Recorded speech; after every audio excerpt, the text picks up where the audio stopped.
Starting with MI। MI is the myocardial infarction.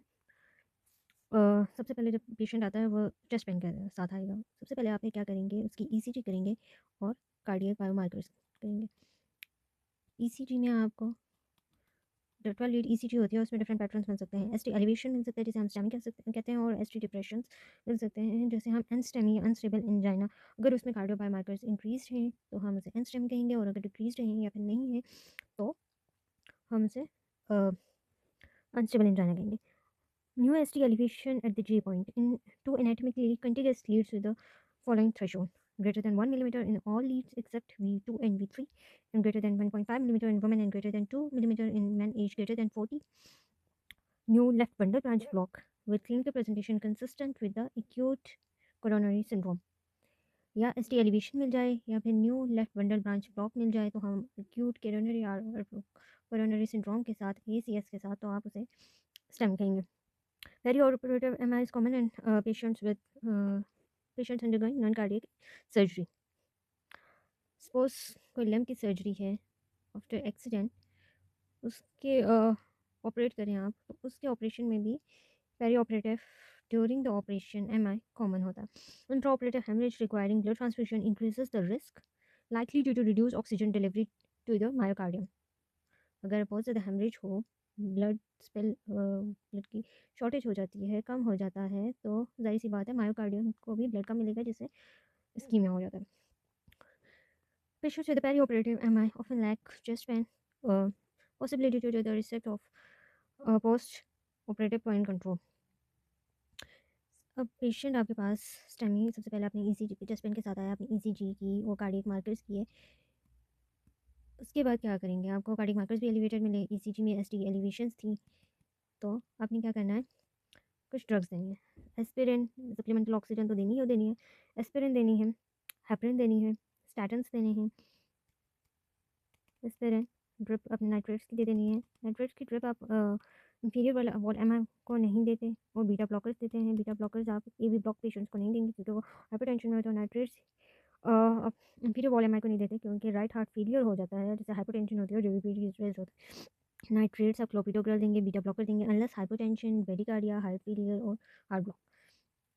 Anticoagulation depends on the plan revascularization. आपने ये drugs they दिए, उसके बाद क्या करते हैं, आप प्लान करते हैं कि रिवेस्कुलराइजेशन कैसे करेंगे। डोर टू बेलून टाइम होता है एक, जो कैथेटराइजेशन PCI या फिर स्टेंट्स डालते हैं उसका, वो लेस देन 90 मिनट्स होता है, और ये सुपीरियर होता है than door to needle time, that is less than 30 minutes, जिसमें आप एंटी थ्रोम्बोलिटिक्स देते हैं,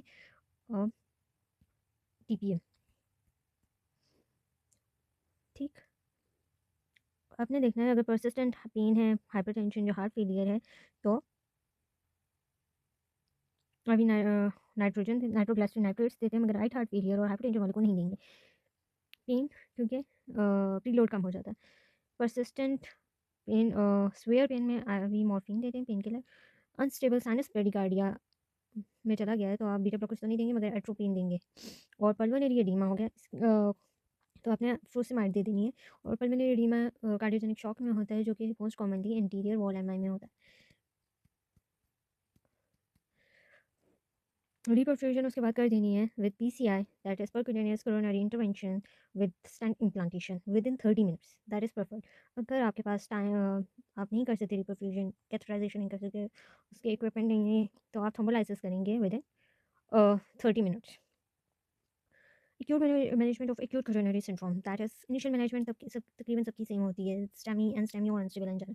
आपके पास मैंने आपको बताया था, जब भी कोई पेशेंट चेस्ट पेन के साथ आएगा, सबसे पहले तो ECG करेंगे, कार्डियक मार्कर्स। ECG में ST एलिवेशंस मिलेंगी और कार्डियक मार्कर्स होंगे तो वो स्टेमी हो जाएगा। ST डिप्रेशंस मिलेंगी तो फिर आपने कार्डियक मार्कर्स की तरफ देखना है। कार्डियक मार्कर्स अगर नहीं है एलिवेटेड तो वो होगा अनस्टेबल एंजाइना, और अगर एलिवेटेड हैं तो वो होगा एंस्टेमी।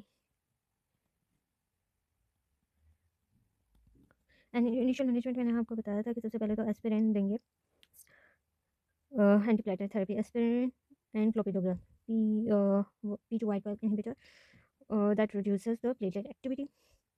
Statins, hypotensive statins देंगे, anticoagulation with unfractionated heparin, beviridin, or enoxaparin, that limits the thrombus expansion. And nitrates क्यों देंगे, बीटा ब्लॉकर्स और नाइट्रेट्स इसलिए देते हैं कि मायोकार्डियल ऑक्सीजन डिमांड कम हो, to decrease myocardial oxygen demand.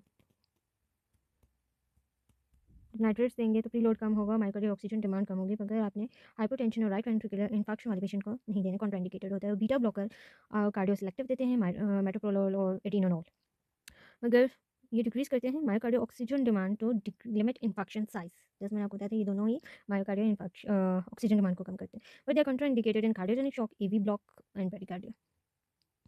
Coronary reperfusion, फिर एंड पे कोरोनरी रिपरफ्यूजन करते हैं, that with PCI less than 90 minutes और fibrinolytics with less than 30 minutes। अनस्टेमी और अनस्टेबल एंजाइना, अच्छा ये तो हमने स्टेमी का किया है। अगर अनस्टेमी है तो उसमें आप सिर्फ यही ड्रग्स देते हैं, nitrates, beta blocker, aspirin, clopidogrel, statins and heparin. मगर आप उसी वक्त रिपरफ्यूजन नहीं करते, कैथेटराइजेशन नहीं करते, और ना ही टीपीए देते हैं। सेकंड या थर्ड डे पे आप एंजियोग्राफी करते हैं, स्टेंट इम्प्लांटेशन कर देंगे।